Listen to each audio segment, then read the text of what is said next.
At 9:15 a.m., I walked into the Jackson County Courthouse wearing my dress blues and the Medal of Honor. My mother took one look at me and screamed, "That monster doesn't deserve to touch Daddy's guns." The marble floors echoed with her voice, and every head in the lobby turned. But I'd learned something in 7 years of military service. Silence is a sniper's greatest weapon. I didn't flinch. I didn't respond.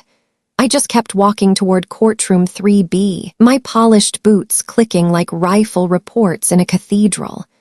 My name is Captain Riley "Ghost" Patterson. I'm 28 years old, Army Ranger sniper, 47 confirmed kills across Iraq and Afghanistan. The Medal of Honor on my chest represents the day I saved 23 soldiers during an 8-hour siege in Kabul. But to the woman who gave birth to me, I'm just a monster who learned to kill too well. The courtroom smelled like aged wood and bitter coffee.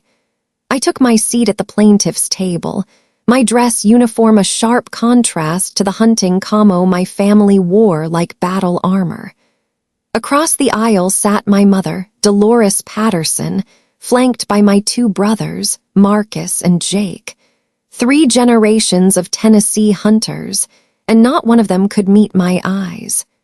The irony wasn't lost on me. I was fighting for 500 acres of prime hunting land that Grandpa Earl had left me in his will. The same land where he'd taught me to shoot when I was 8. The same place where I'd killed my first deer and watched my father's face turn to stone when I smiled. "Girls shouldn't enjoy killing," he'd said that day, his voice heavy with something I didn't understand then.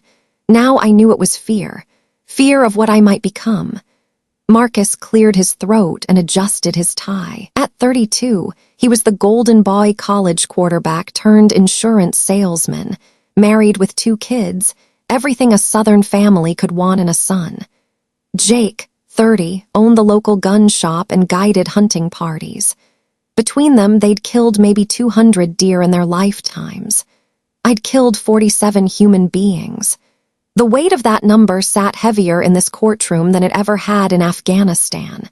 There, killing meant survival, protection, duty. Here, it was evidence of something broken inside me. At least, that's what my family wanted everyone to believe.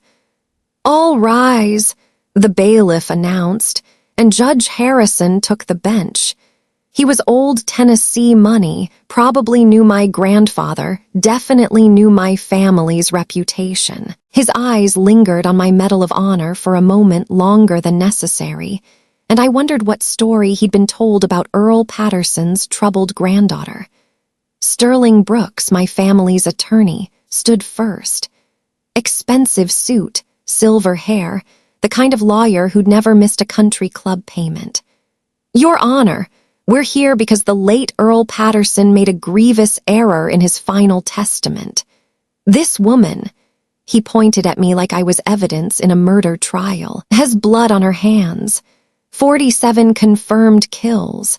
She's a trained killer who shouldn't be trusted with her grandfather's extensive gun collection, let alone 500 acres of hunting preserve."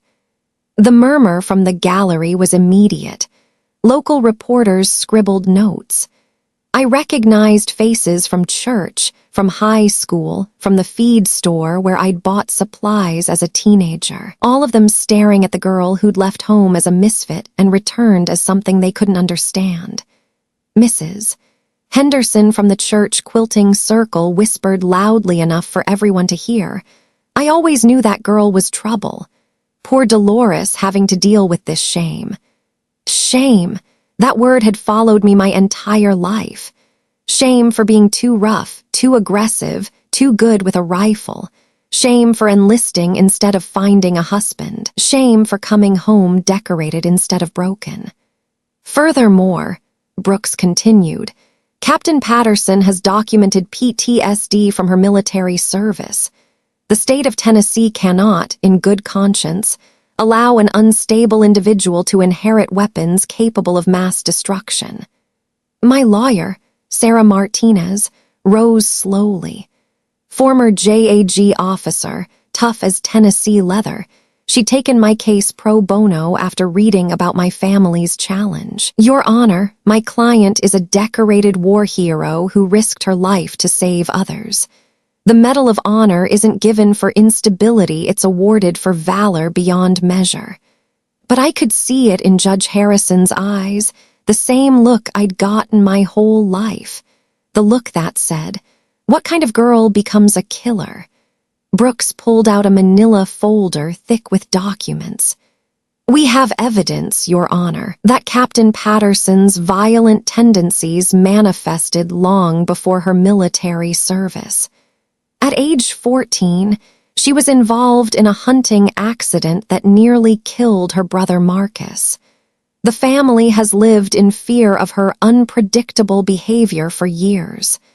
Marcus wouldn't look at me. Neither would Jake. They'd perfected the art of pretending I didn't exist, and now they were about to make it legal.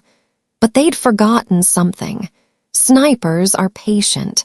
We wait for the perfect shot, and I'd been waiting 14 years to tell the truth about that hunting accident.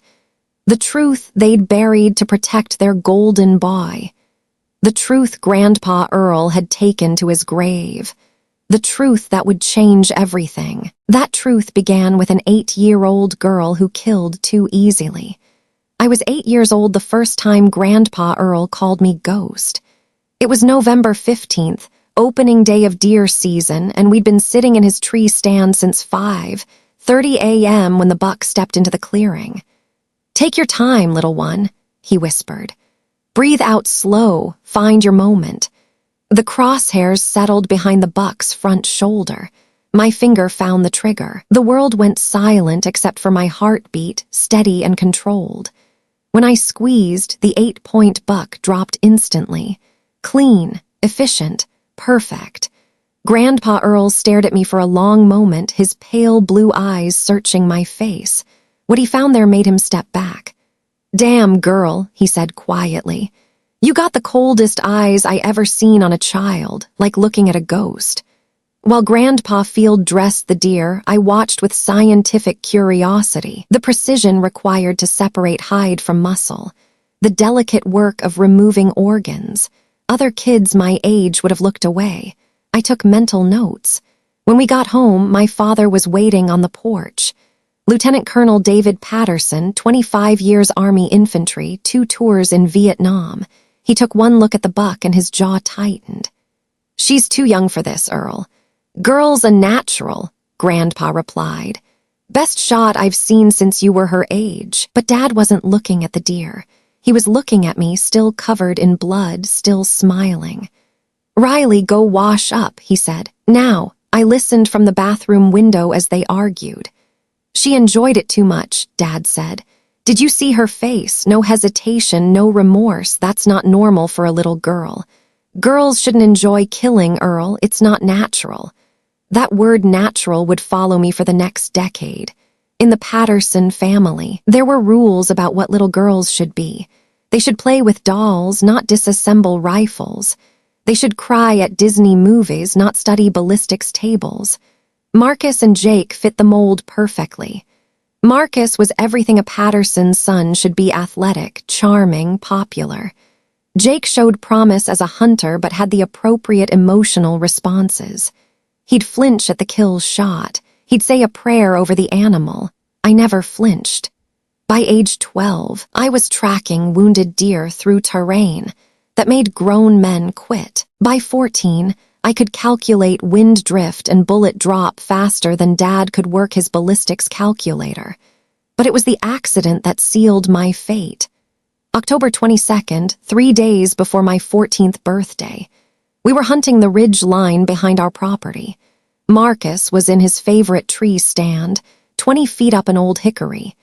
Jake and I were working a deer trail 100 yards south.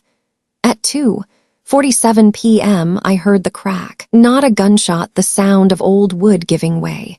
I looked up to see Marcus falling, his rifle tumbling beside him, his body twisting as he tried to grab branches that snapped in his hands.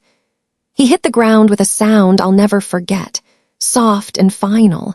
Jake froze. Just stood there staring while Marcus lay crumpled, his left leg bent at an impossible angle. I ran toward him. While Jake stood paralyzed, I dropped to my knees beside Marcus. His femur was clearly broken, compound fracture with bone-piercing skin. Shock was setting in, pupils dilated, skin going gray. I'd read every field medical manual in Dad's collection. I knew shock killed more hunters than bullets. "Jake!" I screamed. "Get the first aid kit from Marcus's pack. Now!" I used my belt as a tourniquet, found pressure points to control bleeding, packed the wound with gauze. I stayed with Marcus for 43 minutes until life flight arrived, keeping him conscious, monitoring his pulse. The paramedics said my field care probably saved his life, but when the family gathered at the hospital that night, that's not the story they told. She was so calm, Mom whispered to relatives. Too calm, like she'd done this before. It wasn't natural. Dad pulled me aside in the hospital corridor. "The tree stand was fine when we checked it last week. Marcus said you were shooting near that area right before he fell." "I was tracking south, Dad, nowhere near his stand. Marcus doesn't remember much, but he thinks you might have startled him, caused him to shift his weight wrong." The accusation hit me like a physical blow. I saved his life. Maybe, or maybe you caused the accident and then played hero to cover it up. From that night forward, everything changed. Marcus recovered but walked with a slight limp that reminded everyone of his dangerous little sister. Jake started avoiding me. Mom banned me from family hunting camps. Dad locked up his medical books. Only Grandpa Earl still took me to the woods. Only he still called me Ghost with something like pride. "They're scared of you, little one," he told me one morning. "Scared because you're better at this than they'll ever be. Scared because you don't pretend death is pretty." "Is that wrong?" I asked. He was quiet for a long time. "Wrong, no, dangerous, maybe. But the world needs people who can do what others can't. Just remember, being a ghost means you're already dead to some folks. Question is, what kind of ghost you gonna be?" I wouldn't understand what he meant until years later, when I was lying in Afghan sand with a rifle scope pressed to my eye, deciding who lived and who died. The kind of ghost that protects the living. But that October morning, sitting in Grandpa's blind with accusation heavy in my chest, I made a different decision. If my family wanted a monster, I'd become one they'd never forget. The monster they created didn't take long to emerge. 2 weeks after Marcus's accident, I was back in the woods alone. Dad had banned me from family hunting trips, but he couldn't keep me off our own property. I knew every deer trail, every wind pattern, every place where shadows fell just right at dawn. That's when I discovered what really happened to Marcus's tree stand. It was 6:15 a.m. on November 3rd when I climbed the old hickory where Marcus had fallen. The stand was still there, bolted to the trunk 20 feet up. Dad had repaired it after the accident, reinforcing the platform with new boards and hardware. But I could see the truth in the grain of the wood. The original board that failed hadn't rotted through like everyone assumed. It had been sawed 3/4 of the way through, then carefully positioned so it would hold weight temporarily before snapping under stress. Someone had sabotaged Marcus's stand. Someone who knew exactly how much weight it would take to break. Someone who understood that Marcus always climbed to that exact spot at 2:30 p.m. every hunting day. Someone who wanted him to fall. The problem was I hadn't done it. I spent the next hour examining every inch of that tree, looking for clues the adults had missed. Tool marks on the bark, footprints in the soft earth below, anything that might tell me who had tried to kill my brother. What I found instead was a piece of orange surveyor's tape tied to a branch 30 yards away. Fresh tape, placed recently, positioned exactly where someone would need to stand to watch Marcus's tree stand with a clear line of sight. Someone had been watching, waiting, making sure their trap worked. But who? And why frame me for it? The answer came 3 days later when I overheard Jake talking to his girlfriend on the phone. I was in the barn, cleaning rifles for Dad, when Jake's voice drifted through the thin walls of the tack room. "Yeah, Marcus almost died," he was saying, his voice carrying that mix of excitement and guilt that comes with sharing dark secrets. But honestly, part of me wasn't surprised. Riley's been getting worse for years. Remember that time she gutted that rabbit in front of Mom's church ladies? Or when she asked Dad to teach her how to break necks with her bare hands? I froze, my cleaning rod halfway down the barrel of Dad's, 30-06.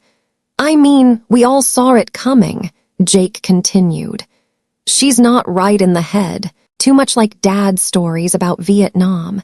Sometimes I wonder if she's even capable of feeling normal emotions." His girlfriend must have asked a question because Jake laughed, but it wasn't a happy sound. "Prove it. How do you prove someone's a psychopath? It's not like she leaves evidence. She's too smart for that. But Marcus thinks she might have loosened his tree stand somehow, set it up to fail when he put his full weight on it." My blood went cold. Marcus was lying. I hadn't touched his stand, hadn't even been near that tree in weeks before the accident. But Jake was spreading the story like gospel truth. "The scary part is how calm she was afterward," Jake said. "Like she'd practiced for it. Most people panic when someone gets hurt that bad. But Riley, she went into full medic mode. Knew exactly what to do, exactly how to treat him. Almost like she'd planned the whole thing." I set down the rifle and walked out of the barn, my mind racing. My own brother was painting me as a calculating, attempted murderer. Marcus was feeding him lies about the accident. And somewhere out there, the real saboteur was watching my family tear itself apart over their handiwork. The worst part, I was starting to understand why they believed it. I had been too calm during the emergency. I had known exactly what to do, and I had enjoyed the challenge of keeping Marcus alive, the way his life balanced on the edge of my decisions. The same way I enjoyed tracking wounded deer through impossible terrain. Maybe I was the monster they thought I was. That night, I snuck back to the hickory tree with a flashlight and a magnifying glass Dad used for reloading ammunition. I needed proof that someone else had sabotaged the stand. Evidence that would clear my name and expose the real culprit. What I found changed everything. Hidden in the bark, almost invisible unless you knew exactly where to look, were initials carved with a knife. 2 letters, crude but deliberate, J.P., Jake Patterson. My own brother had tried to kill Marcus. And when the attempt failed, he'd let me take the blame. But why? What did Jake gain from Marcus's death? The answer hit me like a physical blow as I remembered the conversation I'd overheard between Dad and Grandpa Earl the week before Marcus's accident.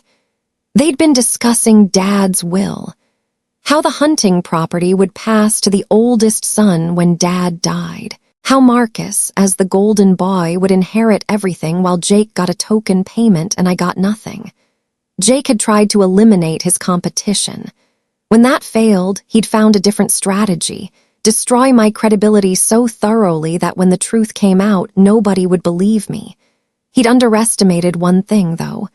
Grandpa Earl had taught me more than just shooting. He taught me patience, planning, how to wait for the perfect moment to take a shot. I climbed down from that tree with Jake's initials burned into my memory and a plan forming in my mind. If my family wanted to believe I was a monster, I'd give them exactly what they expected. But first, I needed to become the kind of monster they'd never see coming. The kind Grandpa Earl had always known I could be. A ghost with perfect aim and infinite patience. 3 months later, I walked into the Army recruitment office and signed my name on papers that would take me far from Tennessee hills and family lies. But I carried Jake's secret with me, locked away like a round in the chamber. Someday, when the moment was right, I'd fire it. The moment came sooner than I expected, but not in the way I'd planned. Basic training at Fort Benning was supposed to break me down and rebuild me into a soldier. Instead, it felt like coming home. For the first time in my life, being deadly wasn't a character flaw, it was an asset. Drill Sergeant Martinez noticed it during our first weapons training at 7:30 a.m. on a scorching Georgia morning. While other recruits struggled with their M16s, fumbling with magazines and flinching at the recoil, I put 20 rounds through the center of my target at 300 yards. "Patterson," Martinez barked, studying my target through binoculars.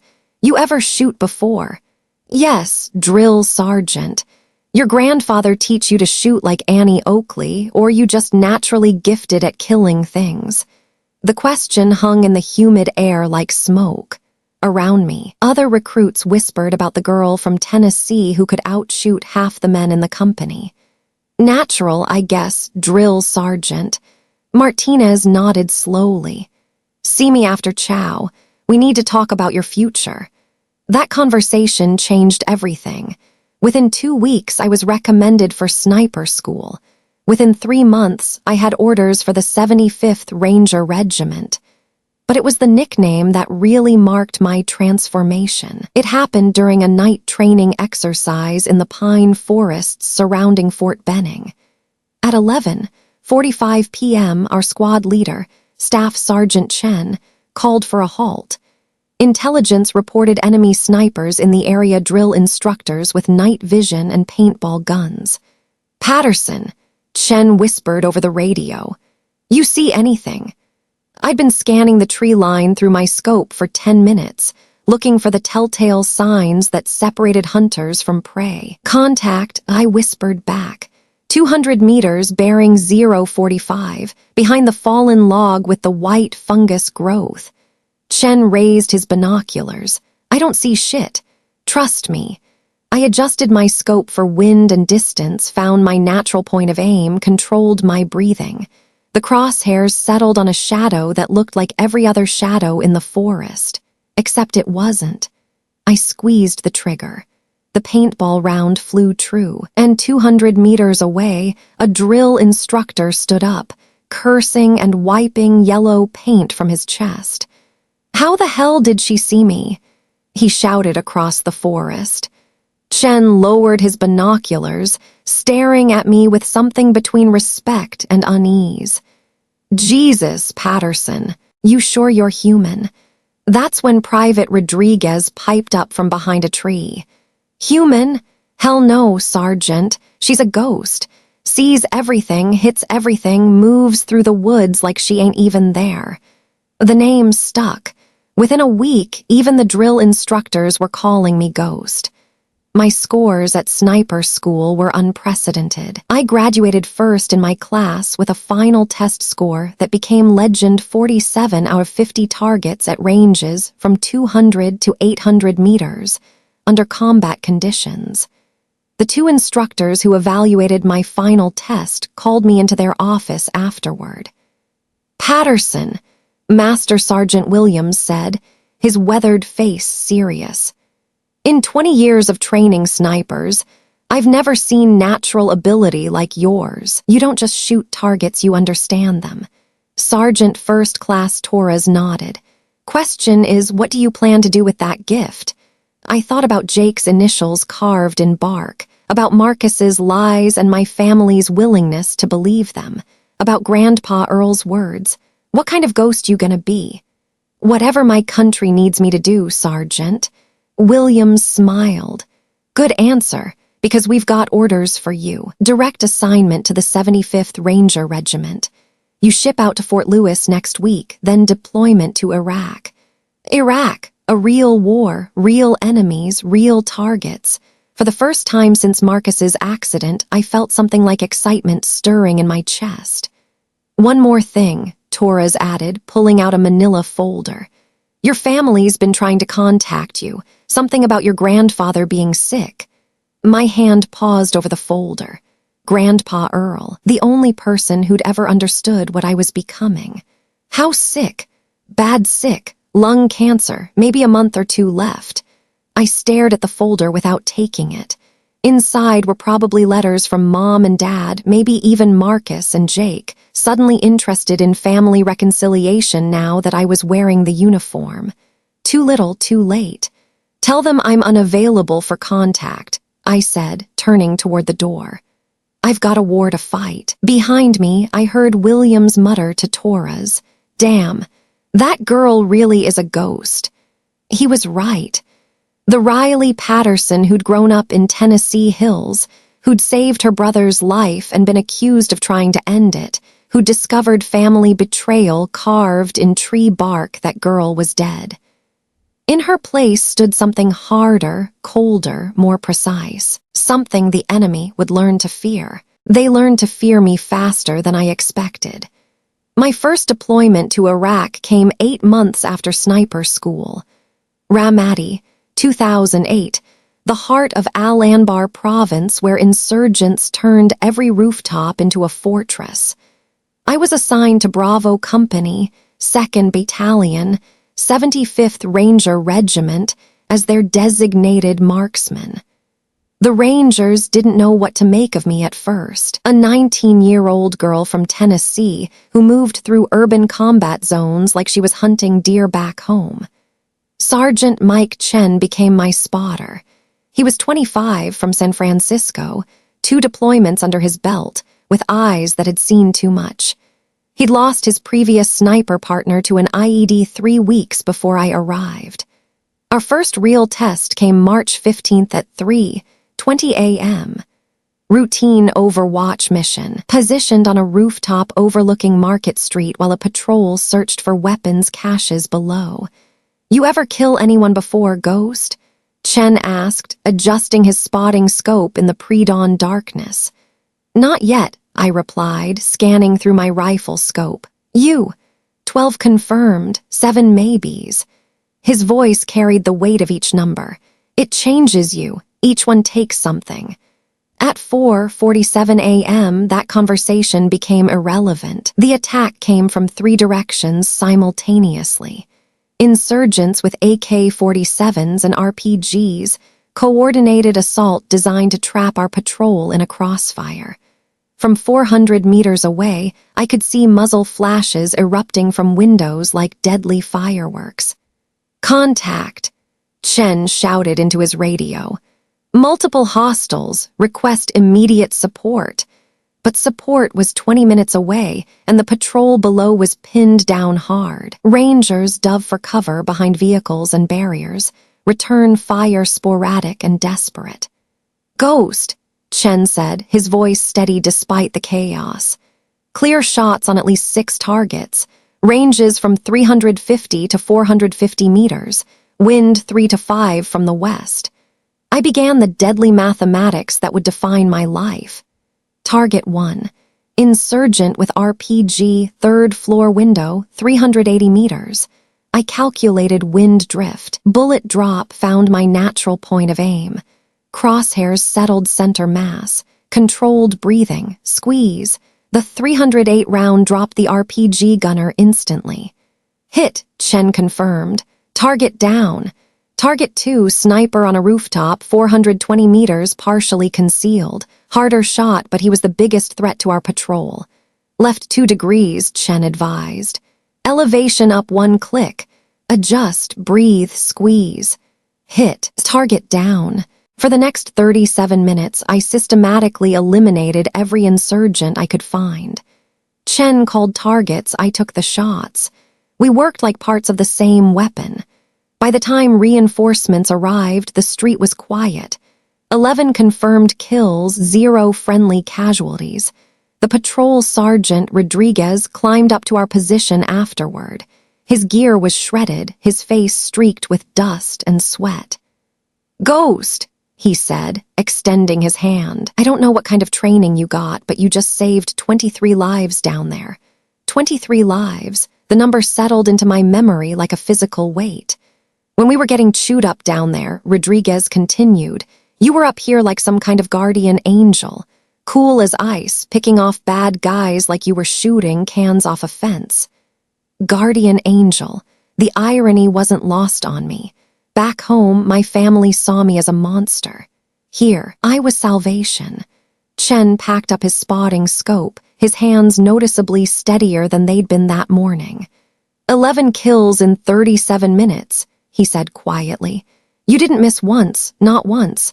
That night, lying on my cot, I stared at the ceiling and thought about Chen's earlier question. Do you still care enough to do it right?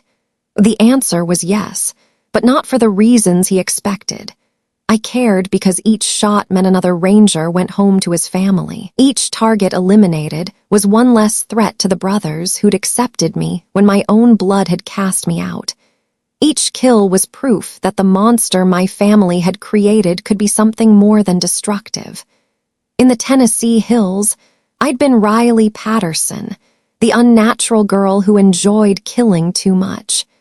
In the streets of Ramadi, I was Ghost, the guardian angel who kept death away from those who mattered. For the first time in my life, being a killer felt like being a protector. But that feeling came with a price. Because every time I looked through that scope and decided who lived and who died, I moved a little further away from the girl I used to be. A little closer to something my family would never understand. Something that would change everything when I finally came home. That change came sooner than anyone expected, delivered through a satellite phone call that would haunt me for years. It was October 12th, 2:15 a.m. local time in Afghanistan, my second deployment, 6 months into what should have been routine patrol base rotation in Kandahar province. I just returned from a mission where my team eliminated a high-value target responsible for 17 IED attacks. 43 confirmed kills now, each one a ghost that followed me through the Afghan mountains. Sergeant Chen and I were cleaning weapons when Lieutenant Morrison found me. Ghost, he said, you've got a priority call from the Red Cross. Command tent now. The Red Cross only called for 2 reasons, death or dying. The satellite phone felt heavy in my hands, static crackling over the connection. Hello, Riley. The voice was small, fragile, nothing like the strong woman who'd raised me. Riley, is that really you? Mom, I hadn't spoken to her in 3 years. It's me, I said, my voice carefully neutral. What's wrong? It's your grandfather, honey, Earl. He's dying, lung cancer, stage 4. The doctors say maybe a week. Her voice broke. He's been asking for you every day. He keeps saying he needs to tell you something important. I can't come home, I said automatically. I'm deployed. Riley, please, I know things have been difficult between us, but he's your grandfather. He loves you. We all love you, sweetheart. We just didn't know how to show it. Too little, too late. How long? I asked. Days, maybe a week if we're lucky. Mom's voice strengthened. The Army can give you emergency leave, can't they? I stared across the compound at Chen, who was pretending not to listen. In 6 months together, he'd become the closest thing I had to family. He trusted me with his life, and I trusted him with mine. That was family, not blood, but shared risk and mutual trust. What does he want to tell me? I asked. He won't say, just keeps mumbling about secrets and hunting accidents and making things right. Mom's frustration bled through the static. Riley, he's medicated most of the time, but your name is the only thing that's consistent. Secrets and hunting accidents. My pulse quickened.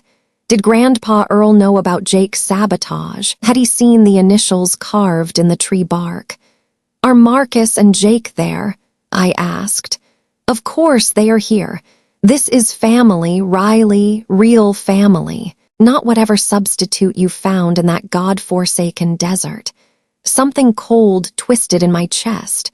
Real family. The same people who'd called me a monster, who'd accused me of attempted murder, who'd exiled me until military service made me respectable. I need to think about it, I said. Think about it? Mom's voice rose sharply. Riley Patterson, your grandfather is dying, and you need to think about whether to come see him. My name is Captain Patterson now, I corrected quietly. And yes, I need to think about it. The silence stretched between us, filled with 3 years of unspoken resentment. "Fine," Mom said finally. "But don't wait too long. Some chances don't come twice." The line went dead, leaving me alone with the weight of a decision I'd been avoiding for 3 years. Morrison was waiting outside when I emerged. "Everything okay, Ghost?" "Family emergency," I said. "I need to request emergency leave." "Approved," he said without hesitation. "Your record speaks for itself. Take whatever time you need." But that was the problem. I didn't know what I needed, or what I owed the man who'd taught me to shoot, who'd called me Ghost with pride instead of fear. 2 hours later, I was sitting with Chen, watching the sun rise over the Hindu Kush mountains. The morning light painted the peaks in shades of gold and amber, beautiful and deadly. "You going home?" Chen asked. "Don't know yet. What's holding you back?" I thought about Jake's initials carved in bark, about Marcus's lies and my family's willingness to believe them, about Grandpa Earl's secrets and whatever truth he was dying to tell. "Going home means facing who I used to be," I said, "before I became Ghost." Chen looked at me, his eyes serious. "Maybe that's exactly what you need to do." Maybe. But the girl who'd left Tennessee 3 years ago was dead, buried under 43 confirmed kills and the weight of being someone else's guardian angel. The question was, could a ghost go home again? And if she did, what would she find waiting for her in the shadows of the Tennessee hills? I found my answer sooner than I wanted. 48 hours later, I was standing in Patterson Memorial Hospital at 6:30 p.m., still wearing my desert combat uniform. The October air felt strange after 2 years of Afghan heat and dust. Room 314. Through the glass window, I could see him. Grandpa Earl looked like a shadow of the man who'd taught me to shoot. Cancer had hollowed him out, leaving paper-thin skin stretched over prominent bones. Machines beeped steadily around his bed, tracking a life that was slowly slipping away. Mom sat in the corner chair, her face aged 10 years since I'd last seen her. Marcus and Jake flanked the bed like sentries, their hunting camo a stark contrast to my military uniform. When I stepped into the room, the temperature seemed to drop 20 degrees. "So you came after all," Jake said, not bothering to hide his contempt. The famous war hero graces us with her presence. "Jake," Mom warned, but her voice carried no real authority. I ignored him and walked to Grandpa's bedside. His eyes were closed, breathing shallow and labored. Up close, I could see the yellow tinge to his skin. "Grandpa," I whispered. His eyes fluttered open, pale blue and cloudy with medication. For a moment, he looked confused, lost. Then recognition dawned, and something like relief flooded his features. "Ghost," he whispered, his voice barely audible. "My little ghost, you came home." "I'm here," I said, taking his hand. It felt like dried leaves, fragile enough to crumble. "Need to tell you something," he struggled to say. "About the accident, about Jake, I saw." "Grandpa," Jake interrupted, moving closer to the bed. "You're tired, maybe you should rest." But Earl's grip on my hand tightened with surprising strength. "Saw him that morning," he continued, his eyes fixed on mine. "Saw him with the saw, cutting the board. I followed him." The room went silent except for the steady beep of monitors. "You're confused, Dad," Mom said quickly. "The medication makes you say things that don't make sense." "I know what I saw," Earl whispered fiercely. "Jake cut that board 3/4 through, wanted Marcus dead. Inheritance. I should have stopped him, should have told the truth, but I was a coward." Jake's face had gone white. "He's delusional. Cancer's spread to his brain. Everyone knows that." But I was watching Marcus, and I could see the pieces clicking together in his mind. The way his eyes narrowed as he looked at Jake. The sudden tension in his shoulders as 14 years of lies began to unravel. "That's why you always blamed Riley," Marcus said slowly. "Not because you thought she did it, because you knew who really did." "Marcus, don't listen to this," Jake said desperately. "He's dying, his mind is gone." Earl's hand squeezed mine again. "The will," he whispered. "Everything to you. The land, the house, the guns, all of it. You're the only one who understood what we really are." He fumbled weakly at the nightstand beside his bed. "Letter. For you. Hidden it for years." I reached into the drawer and found a sealed envelope with my name written in Earl's shaky handwriting. Inside was a single sheet of paper and something that made my blood freeze. A photograph of Jake with a handsaw standing next to Marcus's tree stand. The timestamp showed the morning of the accident, 2 hours before Marcus fell. Grandpa Earl had witnessed everything, and he'd kept the proof all these years. "Why?" I whispered. "Why didn't you tell anyone?" Earl's eyes were growing dim, but his voice was clear. "Because I knew someday you'd come back, knew you'd need the truth to set things right." The heart monitor's beeping began to slow. Earl's grip on my hand loosened as his breathing became more shallow. "You're not a monster, little ghost," he whispered. "You're justice. You're what this family needs to survive." At 7:43 p.m., surrounded by family who'd never understood him and the granddaughter who'd inherited his hunter's soul, Earl Patterson drew his last breath. The will reading was scheduled for the next morning, but I already knew what I'd find there, and I knew what I'd do with it. Jake had spent 14 years believing he'd gotten away with attempted murder. But ghosts have long memories and perfect aim. Perfect aim meant knowing when to hold fire and when to pull the trigger. The will reading was scheduled for 10 a.m. at Sterling and Associates, the same law firm that had challenged my inheritance in the courthouse where this story began.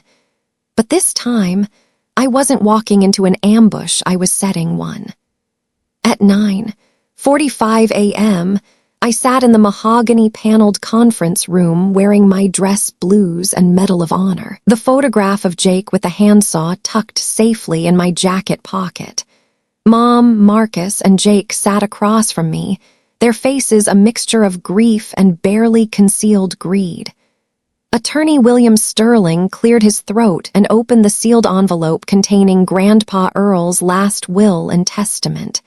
His silver eyebrows rose as he read the contents silently.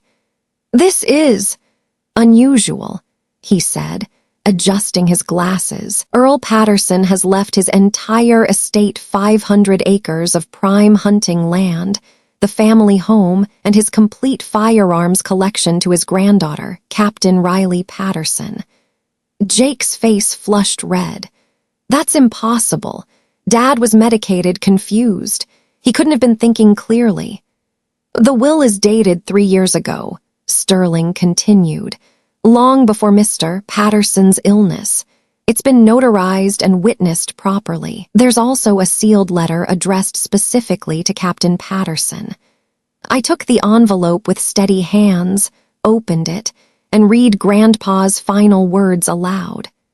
"Riley, you were always the truest hunter in this family. You understood that sometimes predators wear familiar faces. I failed you 14 years ago when I should have spoken the truth. I won't fail you now.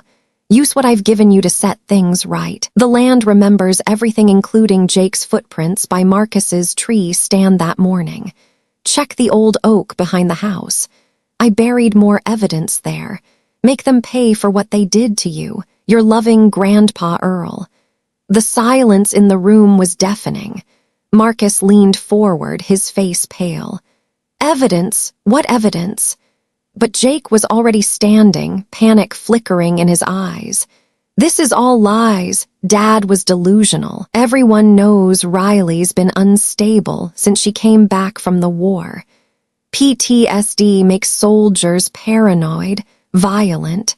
She's probably imagining threats that don't exist." I pulled out the photograph and placed it on the conference table. The image was crystal clear. Jake with a handsaw standing next to what was unmistakably Marcus's tree stand, timestamp showing October 22nd at 11:30 a.m., 3 hours before Marcus fell. "Paranoid," I said quietly, "or just good at recognizing the truth when I see it." Marcus stared at the photograph, his hands trembling.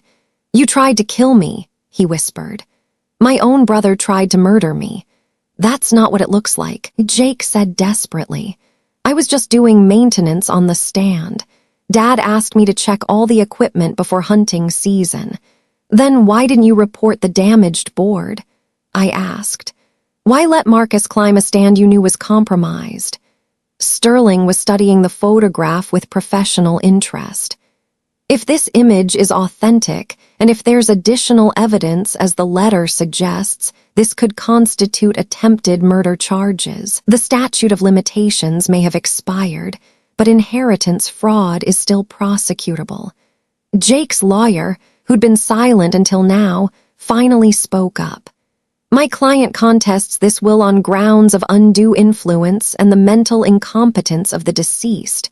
We also question the authenticity of this alleged photograph. Question all you want, I said, standing and buttoning my dress uniform jacket. But I'd suggest you do it quickly, because tomorrow morning at 8 a.m., I'm filing a police report with this evidence. And at 9 a.m., I'm hiring a private investigator to dig up whatever else Grandpa Earl buried behind the house. I walked toward the door, then turned back. Oh, and Jake, you might want to consult a criminal defense attorney. Attempted murder doesn't have a statute of limitations in Tennessee when it involves family inheritance fraud. Jake's face had gone gray. Riley, wait, we can work this out. Family doesn't turn on family. I paused at the doorway, my hand on the brass handle. You're right, Jake. Family doesn't turn on family.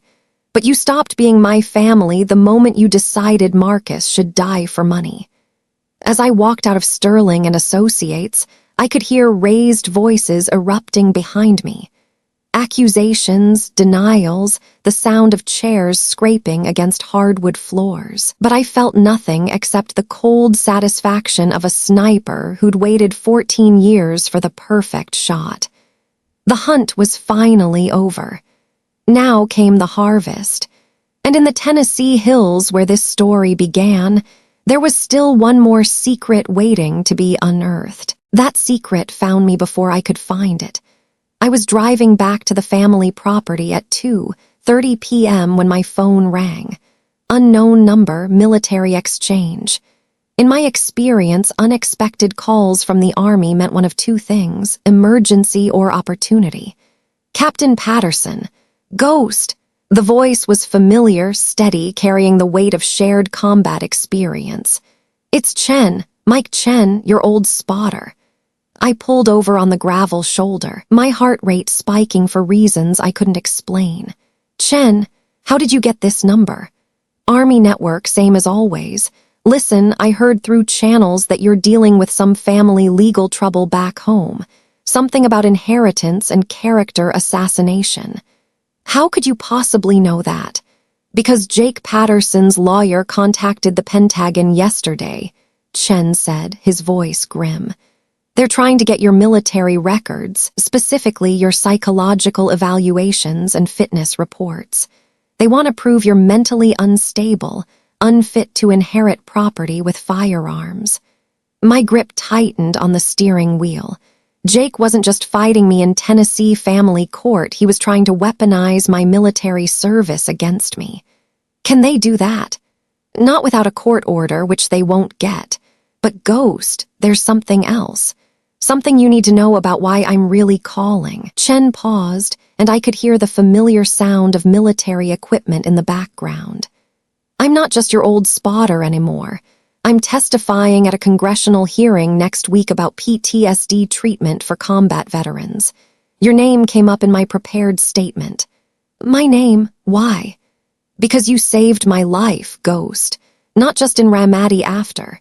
Remember that night in Kandahar when I was cleaning my sidearm in my bunk? October 15th, around 11 p.m. I remembered. Chen had been in a dark place after losing 3 men in his squad to a suicide bomber.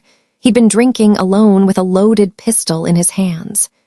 You talked me off that ledge, Chen continued. Spent 4 hours with me just talking. About home, about purpose, about finding reasons to keep fighting. You probably saved 20 more lives that night because I went on to complete 2 more deployments after that. Chen, I don't understand. What does this have to do with? Your brother's lawyer is painting you as a dangerous, unstable killer who shouldn't be trusted with weapons. But I've got 47 combat missions worth of evidence that says the opposite. You're not just a sniper, Ghost. You're the person who kept the rest of us human. I sat in my truck, watching Tennessee Hills roll past my windshield, trying to process what Chen was offering. You'd testify in a civilian court for a family inheritance case. I'd testify anywhere for you, Ghost. You and I both know what real monsters look like. They don't wear uniforms, they don't save lives, and they sure as hell don't spend their nights talking suicidal soldiers through their darkest moments. At 3:15 p.m., Chen's plane landed at Nashville International Airport. At 4:30 p.m., we were sitting in my truck outside Sterling and Associates, going over his testimony. The lawyer said they have documented evidence of your violent tendencies, Chen said, reviewing the legal documents on his phone. Apparently, your family has been building a case against you for years. What kind of case?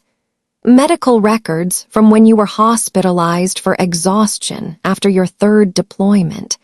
Witness statements about aggressive behavior during family visits home. Even a psychiatric evaluation that supposedly shows signs of antisocial personality disorder. The pieces clicked together in my mind like rounds sliding into a magazine. This wasn't just about Grandpa Earl's inheritance. This was a coordinated, long-term campaign to destroy my credibility and reputation. They've been planning this for years, I said quietly, waiting for the right moment to use my military service against me. Chen nodded grimly. But they made one mistake. They forgot that snipers don't work alone. We have spotters. And your spotter just brought 47 mission reports that paint a very different picture. As we sat there planning our counterattack, I realized that the real battle wasn't about land or money, or even family betrayal. It was about narrative, about who gets to define what a warrior looks like when the war comes home. Jake wanted to paint me as a broken soldier, too damaged to trust with inheritance or weapons or respect. But Chen had come to testify about a different truth. Sometimes the most dangerous people are the ones who look perfectly normal, and sometimes the most trustworthy people are the ones who have learned to carry death professionally, because they understand exactly what it costs. Tomorrow's court hearing would determine which story the judge believed. But tonight, for the first time in 14 years, I wasn't facing the enemy alone. Tonight became the longest night of my life, and by dawn, everything had changed. At 11:47 p.m., Chen and I were sitting on the porch of Grandpa Earl's house, my house, now going over his testimony one final time. The October air carried the scent of wood smoke and dying leaves, and somewhere in the distance, an owl called through the darkness. "You sure you want to dig tonight?"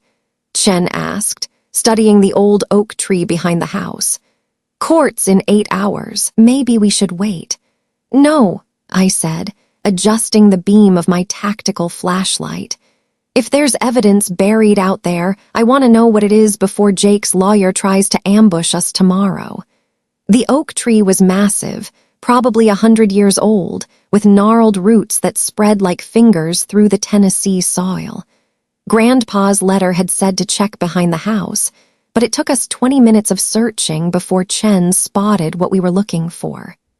"Ghost," he called softly. "Over here." Carved into the bark about shoulder height were 3 small X marks. Below them, the earth looked different, slightly sunken, as if it had been disturbed and filled in years ago. We dug for 40 minutes with the entrenching tools from my truck. At 12:35 a.m., Chen's shovel hit something hard. "Metal," he said, scraping away dirt. "Looks like a ammo box." The military surplus ammunition container was wrapped in heavy plastic, sealed against moisture and time.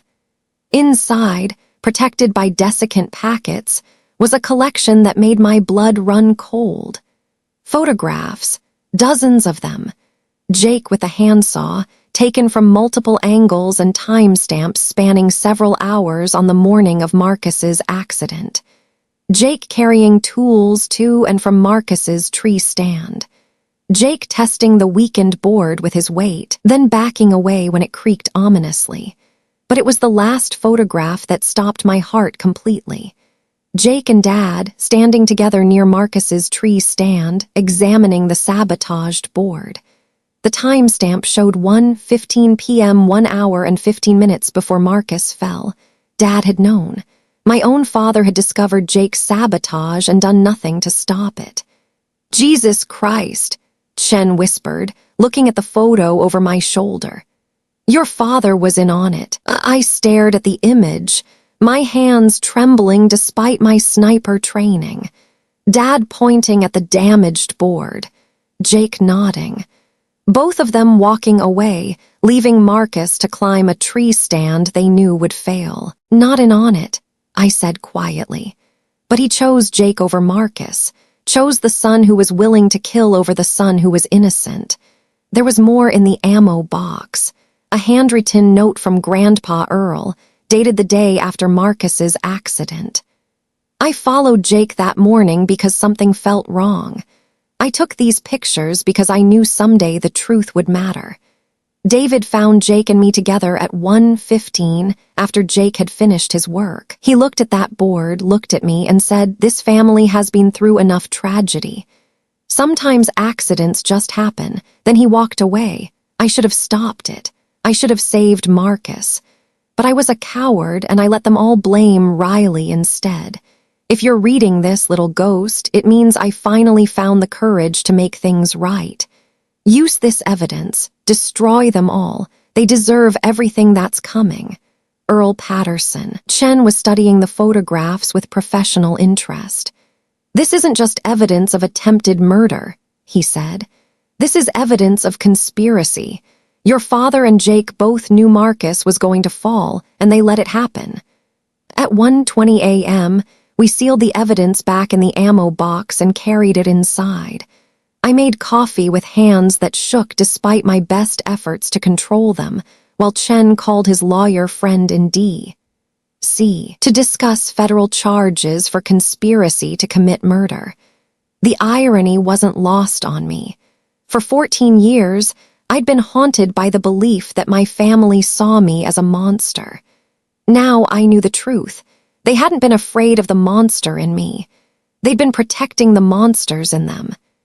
Dad had chosen to protect a son who was willing to commit murder rather than stand up for the son who was innocent. Jake had spent 14 years believing he'd gotten away with attempted murder because his own father had helped cover it up. And I had carried the blame for all of it, exiled from my family not because I was dangerous, but because I was inconvenient to their lies. At 3:45 a.m., as dawn began to creep across the Tennessee hills, I sat in Grandpa's old chair and made a decision that would define the rest of my life. I wasn't just going to court to defend my inheritance. I was going to court to destroy every lie this family had built on Marcus's blood. By the time the sun rose fully, Chen and I had a battle plan. Not just testimony about my military service, but a complete reconstruction of the conspiracy that had shaped my entire life. Jake thought he was fighting for his father's inheritance. He had no idea he was about to face judgment for attempted murder, conspiracy, and 14 years of systematically destroying an innocent girl's reputation. The ghost was about to become visible. And ghosts, as my family was about to learn, are very hard to kill. They learned that lesson faster than I expected. The courtroom was packed at 9 a.m. sharp. Word had spread through Nashville's legal community about the Patterson family inheritance case. I sat at the plaintiff's table in my dress blues, Medal of Honor gleaming. Beside me, Chen wore his dress uniform, 8 years of combat ribbons across his chest. The ammo box containing Grandpa Earl's evidence sat between us like a loaded weapon. Across the aisle, Jake looked like he hadn't slept in weeks. His lawyer, Morrison Hayes, shuffled through papers that suddenly seemed inadequate. Judge Harrison called court to order at 9:15 a.m. "This is highly irregular," Hayes said. "The plaintiff has introduced new evidence without proper discovery protocols. We move to exclude any materials not previously disclosed." "Your Honor," my attorney Sarah Martinez replied, "this evidence was discovered last night during an investigation prompted by the deceased's explicit instructions. Judge Harrison studied the photographs we'd submitted.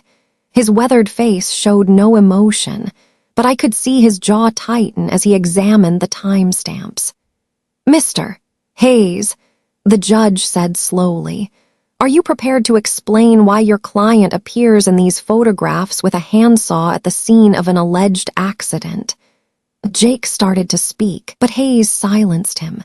"Your Honor, we question the authenticity of these images." "Then let's have an expert examine them," Judge Harrison said.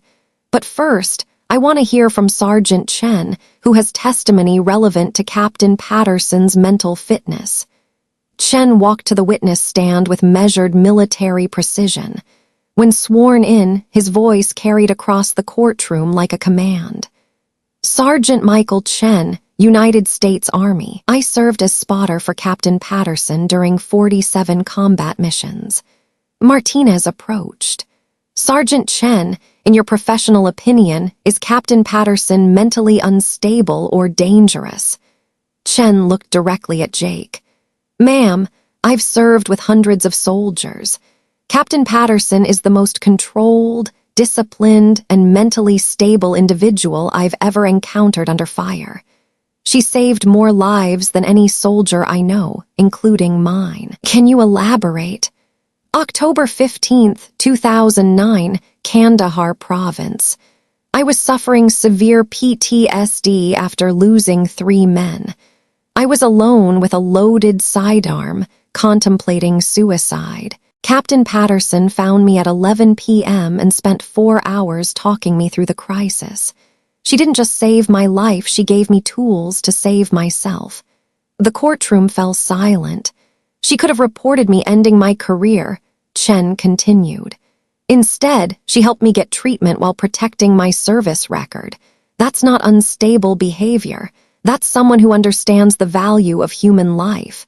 Hayes rose for cross-examination. "Sergeant, isn't it true that snipers are trained killers?" Chen's eyes went cold. "Sir, snipers protect life by eliminating threats. Captain Patterson's 47 confirmed kills weren't violence, they were protection. Every target she eliminated was actively trying to kill American soldiers or civilians. But surely taking 47 lives would affect someone psychologically." "It did affect her," Chen said quietly.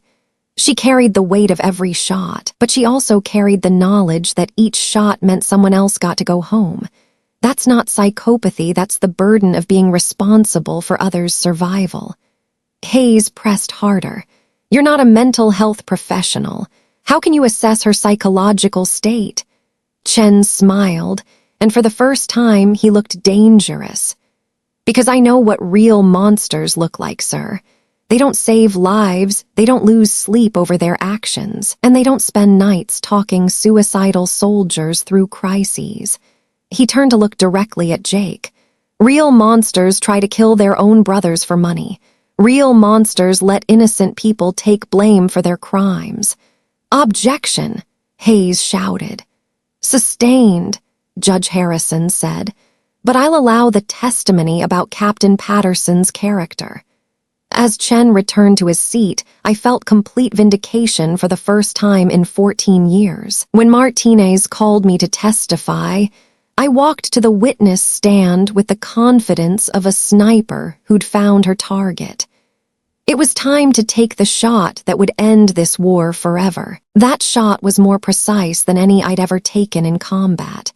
I raised my right hand at 10:47 a.m. and swore to tell the truth, the whole truth, and nothing but the truth.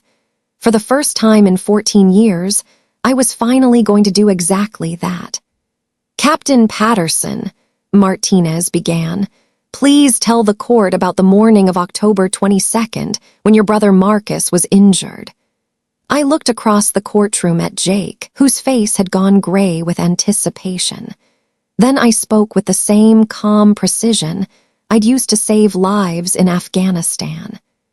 I was tracking a wounded deer approximately 100 yards south of Marcus's tree stand when I heard wood splitting.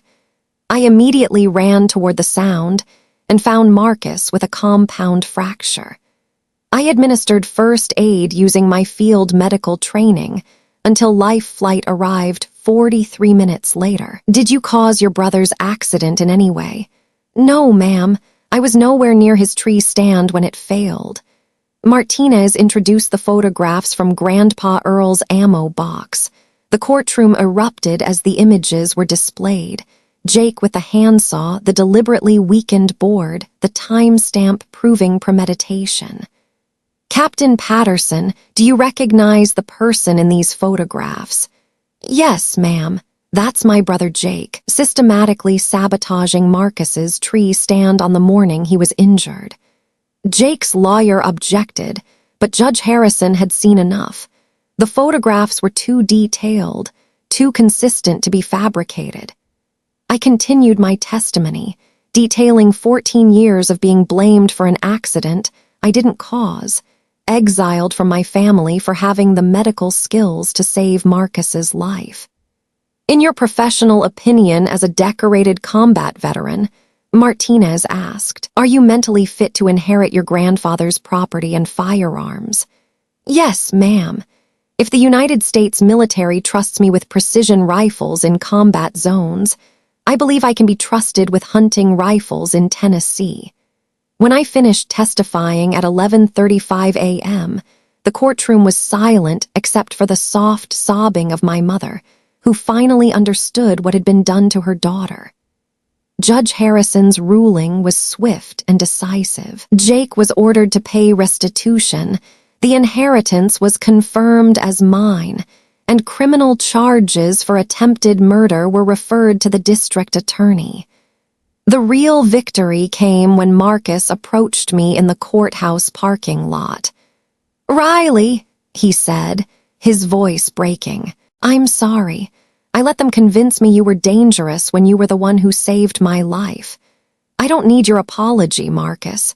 I need you to be better than they were. He nodded, tears streaming. I remember now, your voice telling me to stay awake, your hands stopping the bleeding.